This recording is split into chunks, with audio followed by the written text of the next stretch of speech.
Good afternoon students, class 12th। सभी बच्चे अपनी सामान्य हिंदी की बुक निकालिए। आज हम आपको इसमें पढ़ाएंगे काव्यखंड। काव्यखंड में आइए देखिए, सबसे पहले मैथिली शरण गुप्त के बारे में जानें।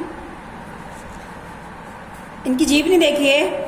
मैथिली शरण गुप्त का जन्म 3 अगस्त 1886 ईस्वी को चिरगांव में हुआ था।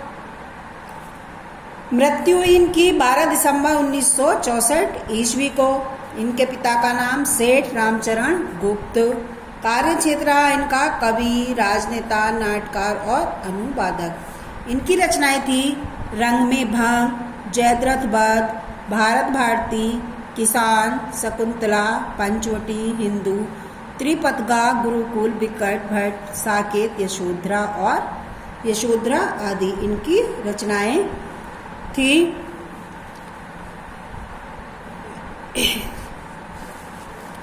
आप देखिए, मैथिली शरण गुप्त का जन्म जो है वो जन्म चिरगांव झांसी में है। ये गांव ये 3 अगस्त 1886 को हुआ था। इनके पिता सेठ रामचरण गुप्त को हिंदी साहित्य से बहुत प्रेम था। गुप्त जी की जो शिक्षा दीक्षा हुई वो घर पर ही संपन्न हुई। मैथिली शरण गुप्त बचपन से ही काव्यात्मक प्रवृत्ति विद्यमान थी। ये अल्पावस्था में ही छोटे छोटे छुटपुट काव्य रचनाएं करते रहते थे। गुप्त जी जो है आधुनिक युग के श्रेष्ठ कवियों में से एक हैं। आचार्य महावीर प्रसाद द्विवेदी से संपर्क होने के पश्चात इनकी रचनाएं सरस्वती पत्रिका में प्रकाशित होने लगी। 1912 ईस्वी में प्रकाशित इनकी पुस्तक भारत भारती के पश्चात इन्हें ख्याति मिलने प्रारंभ हो गई। इसी पुस्तक ने इन्हें राष्ट्र कवि के रूप में विख्यात किया। 12 दिसंबर 1964 ईस्वी को भारती के साधक गुप्त जी परलोक सिधार गए। यानी कि इनकी मृत्यु जो हुई वो 12 दिसंबर 1964 ईस्वी को हुई।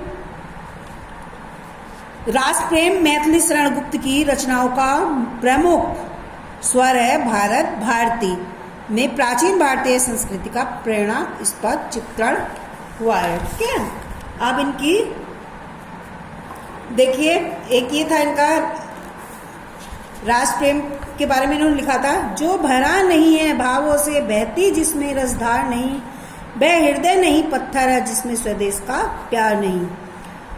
इनकी कविता में आज की समस्याओं और विचारों के स्पष्ट दर्शन होते हैं। गांधीवाद तथा कहीं कहीं आर्य समाज का प्रभाव भी इन पर पड़ा है।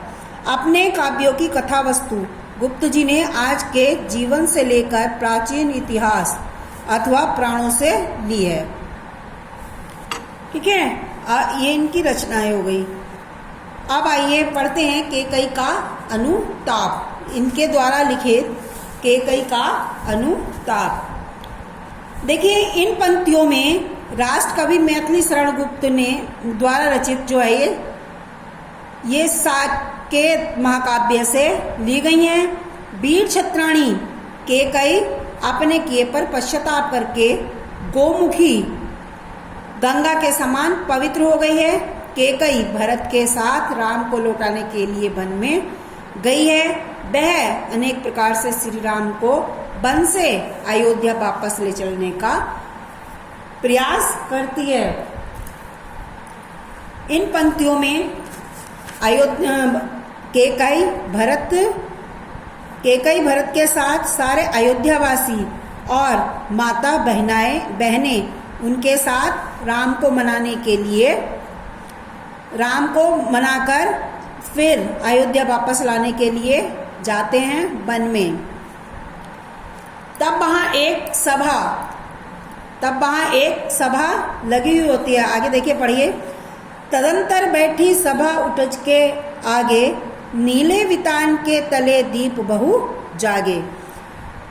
तदंतर बाद, यानी कि जब वे सब वहाँ पहुँच जाते हैं तो उटज यानी पर्णकुटी उनके जो श्री राम की कुटिया थी पत्तों की बनी हुई, उसके आगे वहाँ पर एक सभा बैठी हुई है और नीले आकाश के तले बहुत से दीपक जले हुए प्रतीत हो रहे हैं। टकटकी लगाए नयन सुरों के थे वे, परिणात्मोत्सुक उन भयातुरु के थे वे। और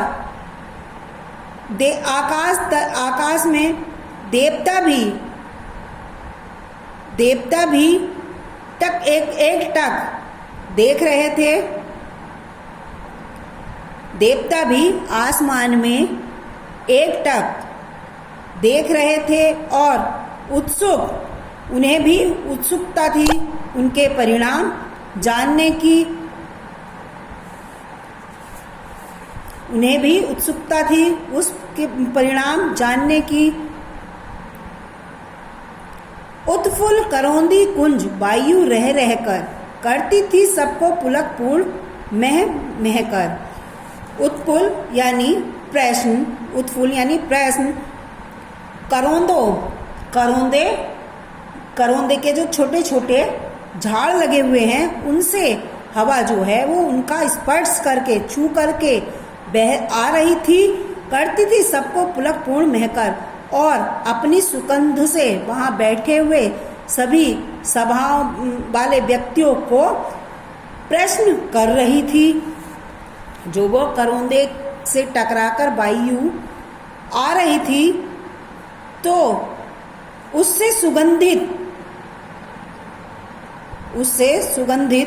वायु वहां बैठे हुए सभी सभापतियों को प्रफुल्लित कर रही थी। वह चंद्रलोक था, कहाँ चांदनी वैसी, प्रभु बोले गिरा गंभीर नीर निधि जैसी। अरे वहां का जो वातावरण था वो एकदम चंद्रलोक के जैसा था। वहां जैसी चांदनी और कहीं नहीं थी। वहां जैसी चांदनी और कहाँ। तब प्रभु अपने गंभीर, जिस तरह से समुद्र गंभीर होता है वैसे ही गंभीर स्वर में बोले, हे भरत पद्र अब कहो अभिषिप्त अपना। श्री राम अपने भाई भरत से कह रहे हैं कि हे भरत अब कहो अभिषिप्त अपना। अब तुम अपनी अभिलाषा को, अपने मन की इच्छा को, मनोकामना को मुझसे कहो। सब सजग हो गए, भंग हुआ जो सपना। अब ये बात सुनकर, श्री राम की ऐसी बातें सुनकर वहां बैठे हुए सभी लोग इस तरह से आश्चर्यचकित हो गए जैसे वे नींद से जाग गए हों। जैसे वे एक सपना देख रहे हों और उनकी नींद एकदम से टूट गई हो, अपनी नींद से वे एकदम जाग गए हों। इस पर भरत कहते हैं, हे आर्य रहा क्या भरत अभिषिप्त अब भी मिल गया एकटक राज्य उसे जब तक भी। तो उस पर भरत उत्तर दे रहे हैं, हे भाई, हे श्री राम से कह रहे हैं, हे भाई राम अब और मेरी क्या इच्छा रह गई है, इस भरत की और क्या इच्छा रह गई है। बिना बाधा, एकटक बाधा, बिना बाधा के ही उसे राज्य मिल गया है। अब भी कुछ और रह गई है इच्छा मेरी। पाया तुमने तरु तले अरण्य बसेरा, और तुमने मेरे कारण इस तरु तले पेड़ के नीचे वन में बसेरा पाया है। रह गया अभिषिप्त शेष तदपि क्या मेरा। अब और भी क्या मेरी इच्छा शेष रह गई है, यानी कि अब मेरी कोई भी इच्छा शेष नहीं रह गई है। तनु तड़प तड़प तृप्त तात ने त्यागा, क्या रहा अभिषिप्त और तथापि अभागा।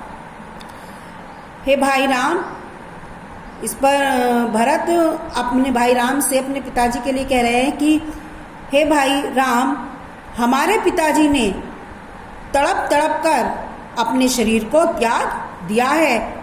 क्या रहा, अब क्या इच्छा रही इसके, इस अभागे के आगे अब क्या इच्छा रह गई है, अर्थात कुछ भी शेष नहीं रहा।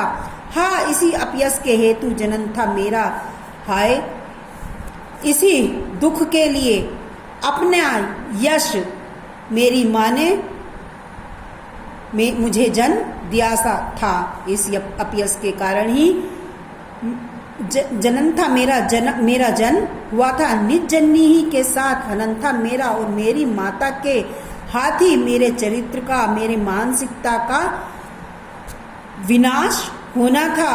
अब कौन अभिषिक्त और आर्य वह किसका? अब मेरी और कौन सी इच्छा है और वह किसका भाई? संसार नष्ट है, भ्रष्ट हुआ घर किसका? संसार में जिसका घर भ्रष्ट हो गया हो, नष्ट हो गया हो, अब उसकी और भी क्या इच्छा हो सकती है? मुझसे मैंने ही आज स्वयं मुँह फेरा, हे आर्य बता दो तुम्हें अभिषिक्त मेरा। मुझसे मेरे ने ही आज स्वयं मैंने आपसे ही अपना मुंह फेरा है, हे आर्य, हे भाई मेरे, मुझे बता दो क्या अब मेरी कोई और भी इच्छा रह गई है? प्रभु ने भाई को पकड़ हृदय पर खींचा, रोदन जल से सह विनोद उन्हें फिर सींचा।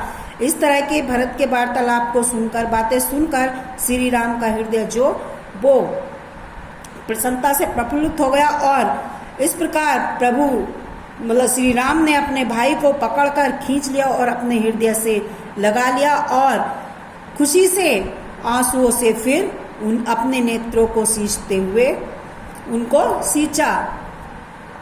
आज के लिए इतना ही। धन्यवाद बच्चों। आज हमने आपको इसमें केकई का अनुताप पढ़ाया। धन्यवाद बच्चों।